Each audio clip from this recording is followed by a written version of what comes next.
नमस्कार दोस्तों, आप देख रहे हैं देहरी गोल्ड यूट्यूब चैनल में आपका हार्दिक स्वागत है। दोस्तों, यह एपिसोड कोई कारोबारी एपिसोड नहीं है, बल्कि इस एपिसोड में हम बताएंगे कि आप सोना कब खरीदें, सोने में इन्वेस्टमेंट कब करें। यह हमारे सब्सक्राइबर की मांग थी कि हम यह भी बताएं कि सोना किस समय खरीदना उपयुक्त रहेगा, किस दिन हम सोना खरीदें, किस समय में खरीदें, जिससे आगे चल करके सोने में बरकत हो। भविष्य में हमारे द्वारा किया गया सोने चांदी में जो इन्वेस्टमेंट है वह अधिक से अधिक रिटर्न दे, हमें अधिक से अधिक लाभ प्रदान कराए। तो आइए शुरू करते हैं। दोस्तों, सोना या सोने से बने आभूषण खरीदने के लिए आमतौर पर धनतेरस और अक्षय तृतीया के दिन को सबसे शुभ माना जाता है, लेकिन इसके साथ ही कुछ ऐसे समय भी है, ऐसे दिन भी हैं जिसमें सोना चांदी खरीदा जा सकता है। हिंदू धर्म के अनुसार सोने को बहुत ही शुभ धातु माना गया है, इसलिए इसकी खरीदारी करते समय शुभ और अशुभ दिन नक्षत्र का विशेष ध्यान रखना अति महत्वपूर्ण है। कहा जाता है कि शुभ दिन में खरीदे गए सोने से कई गुना वृद्धि होती है, इसलिए लोग अक्षय तृतीया और धनतेरस जैसे शुभ मौके पर जमकर सोने की खरीदारी करते हैं। दोस्तों, केवल सोना ही नहीं बल्कि हिंदू धर्म में फर्नीचर, बर्तन, वस्त्र, पूजा सामग्री आदि कई वस्तुओं की खरीदारी से पहले शुभ अशुभ दिन और मुहूर्त देखे जाते हैं।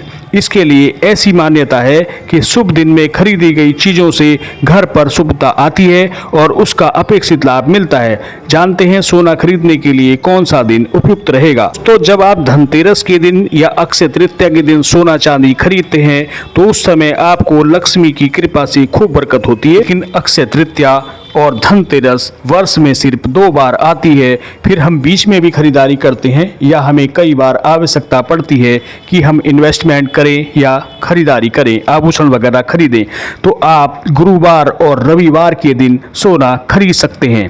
ज्योतिष के अनुसार सप्ताह के गुरुवार और रविवार के दिन सोना खरीदना अति शुभ माना जाता है।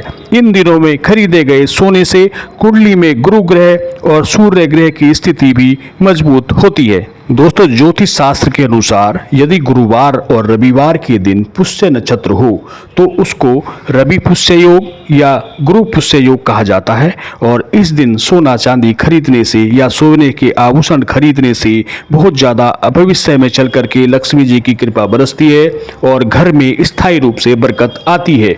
यह विशेष योग हैं। आप अपने लोकल ज्योतिषाचार्य से संपर्क करके आप इन तिथियों को जान सकते हैं कि आने वाले समय में गुरु पुष्य योग कब है और रवि पुष्य योग कब है।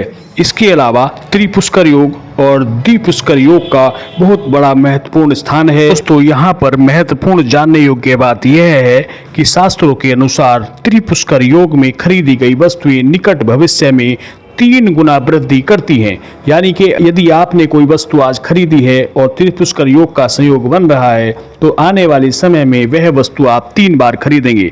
वह तभी खरीदेंगे जब आपके पास आर्थिक मजबूती होगी, अन्यथा आप नहीं खरीद पाएंगे।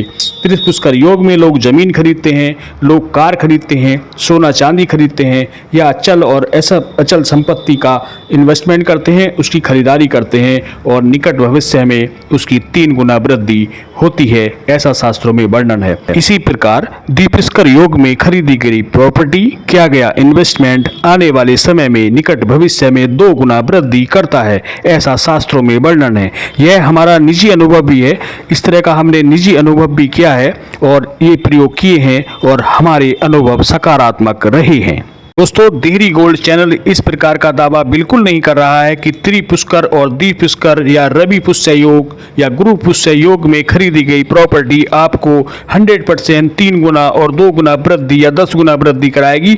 लेकिन हम सिर्फ इतना कहना चाहते हैं कि कुछ नहीं करने से कुछ कर लेना बेहतर है। आप जब एग्ज़ाम की तैयारी करते हैं, आप एग्ज़ाम रूम में जाते हैं तो उससे पहले जी तोड़ मेहनत करते हैं, तैयारी करते हैं और ऐसी चीज़ों की भी पढ़ाई करते हैं, सब्जेक्ट की पढ़ाई करते हैं, सिलेबस की पढ़ाई करते हैं जो सिलेबस से बाहर का हो, जो आपके परीक्षा में नहीं आ रहा हो।